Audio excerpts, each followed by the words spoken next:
شخص نیکبخت آن است که خدمت به پدر و مادر میکند و دعای نیک پدر و مادر را میگیرد.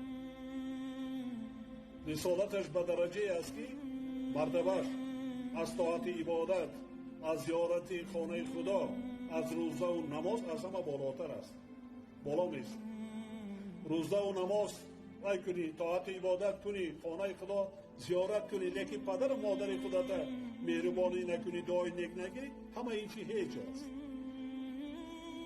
اول خدا میگه بعد پدر و مادر هم که نمیگه. پدر حکم قبلگاهی دارد. کجا میگه قبلگاه؟ یعنی پدر و مادر نمیشد ما نبودیم، ما شما نبودیم. Петь. Пап, ты теперь нам найдешь новую маму? Мне не нужна другая. Твою маму мне никто не заменит. Моя единственная любовь. Но где любовь, там и разлука, сынок. Такова жизнь. Поначалу больно, но в конце понимаешь. Оно того стоило.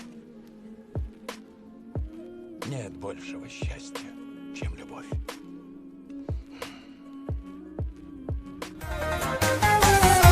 مادر فرشته دل، حرفی نگفته دل، چراغ روشنی من، گوهری سفته دل، گوهری سفته دل.